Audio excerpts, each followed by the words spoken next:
Ladies and gentlemen, welcome to Mission Employable. My name's Ben Oldak. I'm here with Dane Sulentic. He's the State Apprenticeship Director for the Iowa Office of Apprenticeship, and we've got a great show for you today because it is the one-year anniversary of the Iowa Office of Apprenticeship. Kathy's out today, so it's just going to be me and Dane talking to you, but that's going to be just fine. Dane, welcome in. Yeah, thanks, Ben. Glad to be here. Yeah, so, I mean, first of all, congratulations on the 1 year of the Iowa Office of Apprenticeship. That was a big deal, big lift. Oh, it was a big lift. It's continuing to be a big lift, but in a great way. The last year has been amazing as far as just the projection and the direction we're going with state apprenticeship in Iowa. And yeah, we're just happy to continue on and get this year under our belt and to see what we can do going forward. Yeah, and for people who weren't aware, could you kind of explain what happened previously, where the apprenticeship was with the Department of Labor, and then Iowa takes over, and why that change was made? Yeah, absolutely. Yeah, so up until a year ago, the Federal Department of Labor oversaw everything registered apprenticeship in the state of Iowa. And over the past couple of years, previously, we were looking at becoming what's called a state apprenticeship agency, or SAA. And basically what that does, it allows the state to kind of take over the management and oversight of all things apprenticeship in the state, and in this case, obviously, Iowa. And it took us a while. We worked with the Department of Labor to kind of work everything through, get our plan together. And they want to ensure that the state had all of the resources and everything in place before they basically handed the keys to registered apprenticeship to the state. But that officially got approved 1 year ago. And ever since then, we've been off and running. I think since then, a lot of other states have been kind of taking the lead as well of looking into becoming SAA states. I think at this point, over half of the states, I want to say almost 30 to 35 states are now state apprenticeship agencies. So we're seeing this kind of being a pattern and a growth throughout the country as more states wanting to become SAAs. Right. And so what's the advantage to becoming a state-run agency versus the DOL leading it? I think one of the biggest advantages is at the state level, we can work specifically and more closely with our employers, with our public, with our stakeholders. It allows us at a ground level to really work within the communities in Iowa. We are here. We know what the needs of Iowans are. We're working to help alleviate some of the workforce issues that there may be. And not every part of the state of Iowa is the same. I think that's a bit of a misconception. Iowa's not a huge state as far as square mass goes, but from one corner to the other, the needs are different, and especially when you look at rural and urban. So I think that as a state apprenticeship agency allows us to work specifically in those regions and those areas and those communities, but it also allows the customer service to be there. My team at Iowa Office of Apprenticeship, we take a lot of pride in not just the knowledge that we can bring to help educate on registered apprenticeship, but the support that we are given to our employers and our sponsors. And I think over the last year, it's been pretty apparent that there was a lot of questions about registered apprenticeship. And I think our team's been able to jump in and help answer those, help move some employers along, help them grow, help them add more occupations, and add more apprenticeship programs where there weren't before in the state of Iowa. So I think just the state level approach to the customer service and the outreach and the growth is one of the biggest reasons. Yeah, because prior the registered apprenticeship team here was kind of a liaison between the employers and the DOL. Like everything that had to be signed off officially went through the DOL, and you guys were there to help them along in that way. But now it kind of cuts out the middleman and makes it just like a one-to-one. And I think the other thing too, being that our office is housed within Iowa Workforce Development, we also have all of the resources of Iowa Workforce Development. So we work closely with our business engagement consultants. We work closely with our America Job Centers that are sprinkled out throughout the state, and we connect people with who they need to connect to. So we also are kind of that conduit of what the needs are, because we'll have employers call us and ask about apprenticeship, but then maybe that leads into other conversations and then other needs that they may have that my team can't necessarily cover, but maybe someone at the AJCs can, or someone with unemployment benefits can help, anything like that. So it's also a big positive just being where we are with Iowa Workforce Development and utilizing all of those resources as well. Sure. So tell me how this last year has gone and some of the things that you guys have accomplished. Yeah, I think the last year is really just, it's been kind of a roller coaster. I think our goal day one was to make it as seamless as possible, and I truly believe we did. On June 26th of 2024, we didn't oversee anything. On June 27th of 2024, we oversaw all of it, which was over 950 employer sponsors and over 9,000 registered apprentices. So it took us a while, a few weeks, a few months to kind of gather ourselves, understand, okay, how are we going to roll this out? What do we want to do? But ensure that, our sponsors didn't miss a beat, that we were still getting things registered. We were still ensuring that whatever the needs were, they were being met. And I think that's the biggest thing. We've been able to implement more technical assistance in far as webinars, in far as informational sessions, our emails, our newsletters. So it's really being available, helping educate, helping more people understand. Our team has also done many presentations, both with internal state agencies and state partners, but also with other employers and chambers of commerce and other stakeholders that are just wanting to know, hey, what's this look like now that we're SAA? Well, let us tell you. We've seen some growth. We've done a lot of cleanup as far as just ensuring like all of our numbers are accurate, that all of the data is being reported.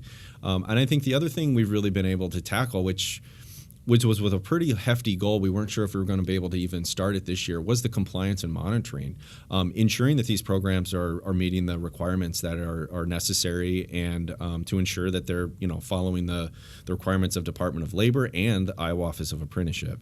And so we've actually been able to go out and do some compliance and monitoring reviews. And it's been a really positive experience, because I think a lot of the employers that we were doing these reviews with, they were great. They didn't know. They were like, oh, I think we have everything, or hey, this is what we've been doing. And then our team can come in and say, well, this is great, or have you thought about this, or maybe we change this, or hey, we need to see this a little bit more. And they were grateful of it. So I think at the end, it's all about the communication and the relationship building. And I think that's the foundation I wanted our team to set, right? Like, we're here to help. Like, this is what our team is here for. We want to ensure the integrity of the programs, ensure the safety of the apprentices, and ensure that the apprentices are learning what they need to do to become a skilled professional in that field. And we're going to help you get there. So I think within a year, we've been able to check all of those boxes. That's awesome. Tell me about some of the growth that you guys have seen with adding some apprenticeship programs to the list and the roster.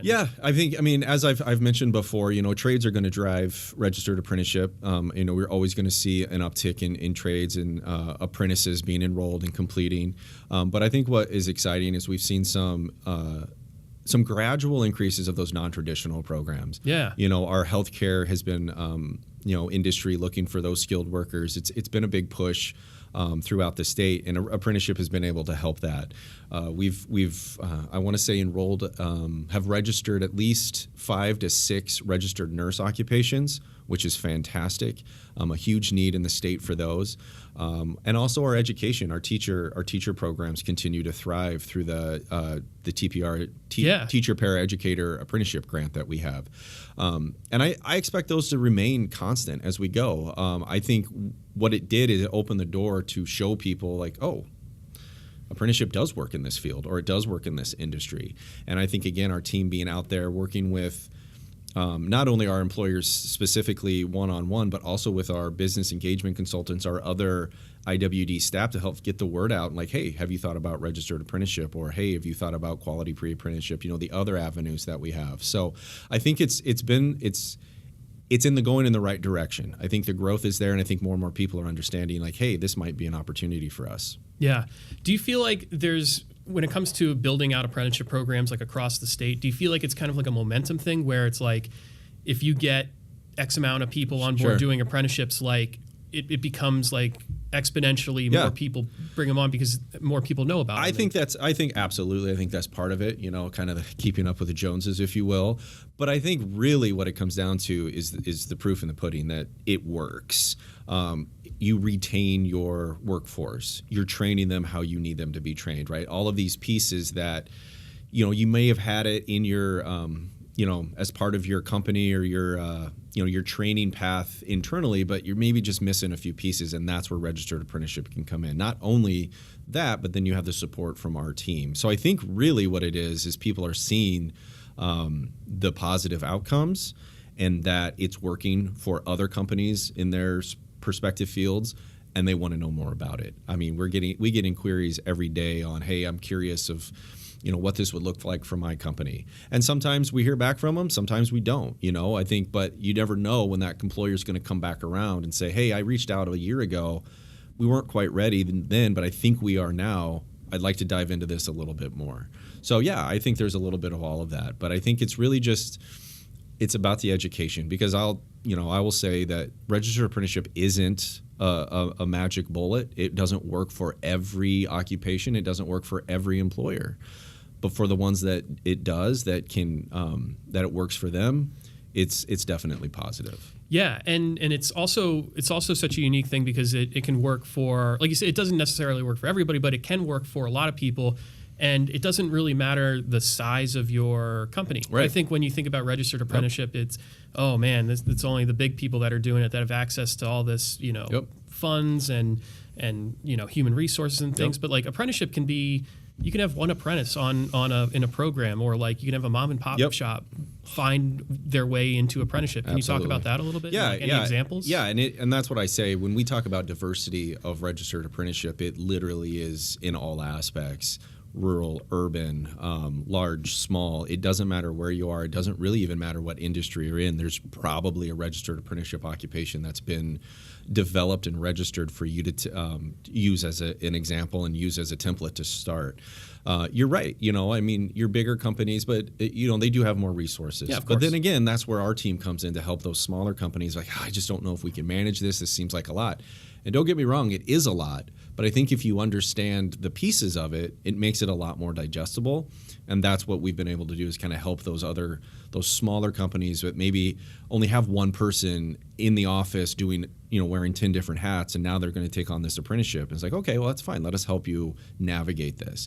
Let's put some parameters in, like, hey, let's meet every month just to ensure things are going okay. But also too, it's like, we partner a lot with our community colleges. They're huge advocates, and they're a big piece of apprenticeship in the state of Iowa. And what they can do is, they help manage some of those programs, so then employers can sign on to their apprenticeship programs and be an employer partner. So there's a lot of different paths and ways that employers and stakeholders and other entities can be involved in registered apprenticeship. Yeah. Do you have any examples of any apprenticeships that are kind of like out in left field a little bit? Like I remember a couple of years ago I'd heard that someone in the state had been doing like a watchmaking apprenticeship. Yeah, I think one of the cool ones that we have is beekeeping. That's that's awesome. Yeah, there's a few places in the state. I want to say we have at least one, if not two, that have done beekeeping, which is pretty cool because you wouldn't think, right? Right. But again, it just shows you like, how do you go to school to learn how to be a beekeeper? Right, that's it. Right, So, exactly. Like yeah. it's not like you're taking like Right. I know there's jokes out there, but it's not like you're going to college and taking like you Right. know like beekeeping 405. Yeah, and having exactly. Like a, and maybe there are, and I apologize for all of yeah, those classes that are out there. But I think to the point is you have to learn. You have to be out there hands on, and that's a prime example of that. Of like, you can only learn so much from a book. You can only learn so much talking about it in a classroom.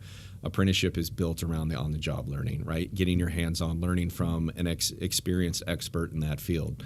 So yeah, for me, as someone who would be terrified of getting stung, I would want to know what I need to do to prevent that as a beekeeper. So again, I'm sure that's first day, information that you learn. But again, it just shows you like the spectrum is far and wide of what is apprenticeable. Yeah, and that's why I bring it up, because I don't want people that are listening to this that maybe have career fields outside of the traditional, steam fitters or like electricians and all that stuff to think that apprenticeship can't also be for them. Right, absolutely. And again, we may get a few conversations in, and it just like, you know what, I don't know that this is going to be a fit, and that's great, that's fine. And I think as we evolve and we create more opportunities and maybe even different paths through our office, maybe down the road there would be an opportunity for that employer. I think with apprenticeship, the sky's the limit. Going forward. Now that we are an SAA state, we can look at the landscape and we can adjust in real time for the needs of Iowans. And I think that's the best part of what our office can bring and what being an SAA state is. Right, where you see trends in the future be like, hey, I know right now we have the need of healthcare. Yep. And so there's a lot of focus and emphasis on building out some of those healthcare apprenticeships. But in the future, it could be something else. And Absolutely. being able to see that trend coming, maybe a little earlier on through your conversations with people can help give you a leg up. Absolutely. At starting that. I think one conversation I know on a national level is the incorporation of AI. Sure. Not only how do you incorporate it within registered apprenticeship programs, but in it of itself, can it be a training mechanism and an RA program, right? So, we're on that is changing on a day-to-day basis. For sure. So it's hard For to kind of keep track unless you're in that world. But I just know that's something we can't ignore, right? The technology and the sharing of information is just changing so quickly. And I know employers are thinking about that, and a lot of them have embraced it. So then it's like, well, how do we utilize it? How can we use that as a benefit for Iowa employers and Iowans alike to, enhance their training or prepare them for those jobs that literally haven't even been created yet, but in 5 years will be there. So you take that 18-year-old. Like, hey, let's build these skills, and then that job becomes available in 3 or 4 or 5 years. And like, wow, I'm really glad I was able to do this back then to prepare me for this. So it's just things like that we're looking at down the road to just, keeping our eye on it and seeing where we can incorporate it as well. Totally. And that's a few years down the road, but specifically next year down the road, what is the next 365 days look for the IOA? That's a question. It's funny because I feel like our team and what we've been doing, it's kind of like a day-to-day thing. Like, okay, let's tackle what we can today. Sure. So looking ahead, it's always a little difficult. But I think what we want to continue, I think what we want to hone in the technical assistance, the customer service, and then I think what we're also doing is we're doing a data project right now with a landscape of just what does apprenticeship look like? What is it out there in Iowa? What's the feedback that people have, good or bad? And what parts of the state, like where are things working well? And then where are those pieces that maybe we can step in and help alleviate some of those barriers? So I think for next year, now that the dust has settled a little bit, we've got this first year under us. We kind of are, we're I don't want to say we're in cruise control. I don't know that we'll ever be in cruise control, but I feel like we're going at a pretty good pace right now. Now it's looking at the landscape and figuring out, okay, how do we solve some of these issues? How do we make things better at a 10,000 foot level, right? Obviously, we're going to continue to work one-on-one with our sponsors. We're going to continue to educate. I think that's another piece of it. Just continuing to help people from all walks of life, from whatever industry, understand how registered apprenticeship works, and get that in the lexicon of everyday conversations where it's a part of, it's not a alternative path, or it's not as a different path. It's a path, and it's a valid path for anyone and everyone. And I think that's what we want to continue to push that message and just make sure people understand that we're here to help and continue to grow and build those occupations and just continue to get more and more people involved. Yeah. Were there any lessons that you or your team learned from this last year that you can kind of like project forward now and like? Yeah, good question. I think whatever possible scenario you can think of will come into play. I think it's been really we've had many team discussions of like, wow, I didn't even think that could be a question, or where did that come from? And you're like, well, that's and now we know. So it's just continuing to build. I think the other thing too, on paper, and I think some of the, I want to say misconceptions, because that's probably not fair, but apprenticeship is this bucket, right? It's just this thing. It's got these parameters, and that's what it is. Sure. But that's not the case. Like, really, there's a lot of movement. There's a lot of gray. There's a lot of ways to cater and customize a program to fit your needs.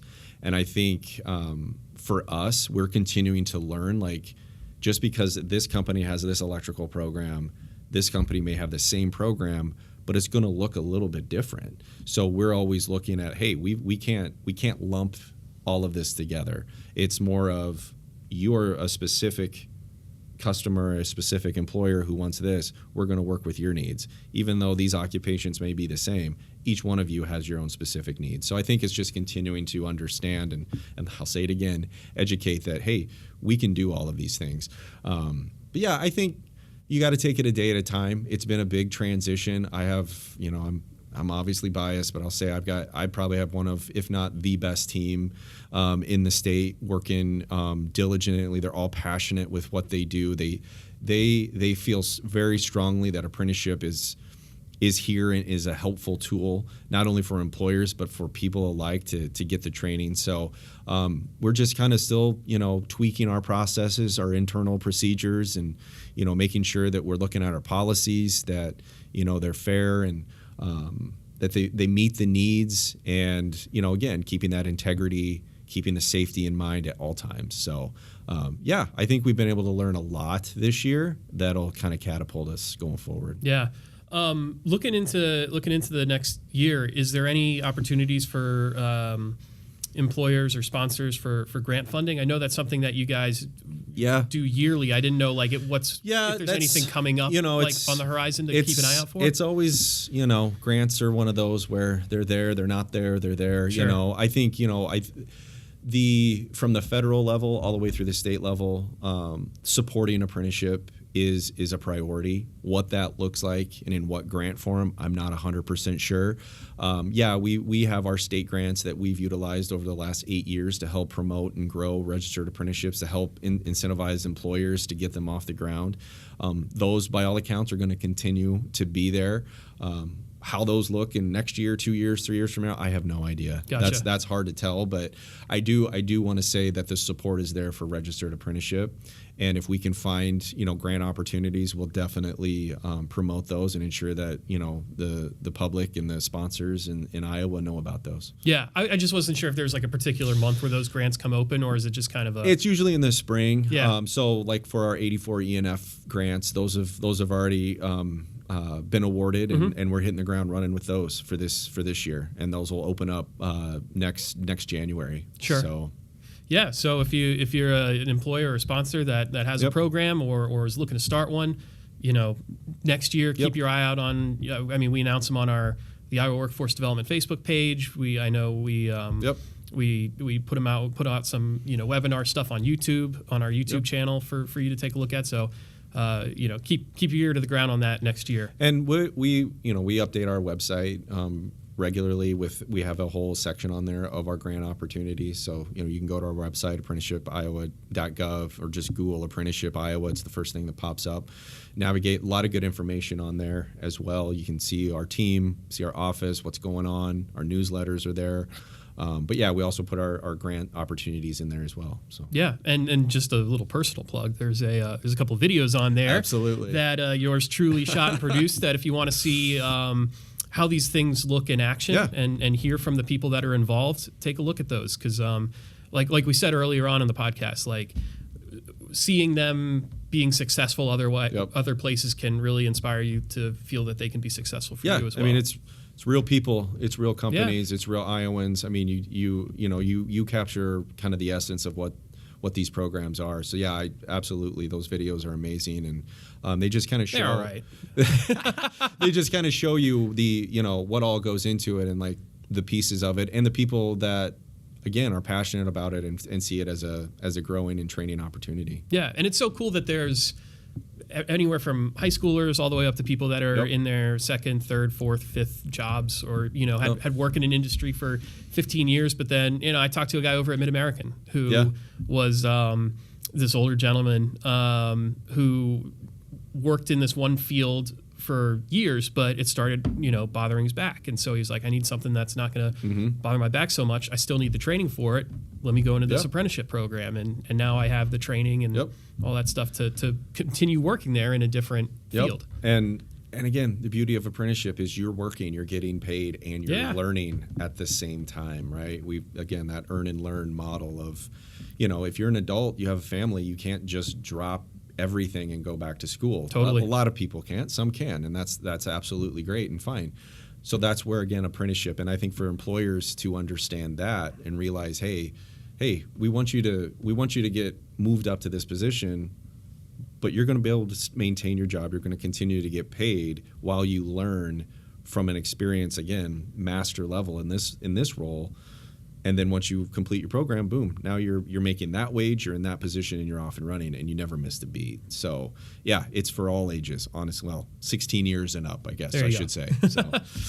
Awesome. Well, if anybody wants to reach out to you to learn more about apprenticeship or to get in touch with you and your team, what's the best way to do that? Yeah, I think go to our website. Like I said, there's a contact section on there. And what we ask is we have a very small form.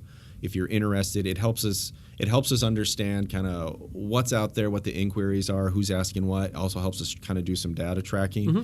Fill that out. It'll take you 2 seconds. That'll come to my team.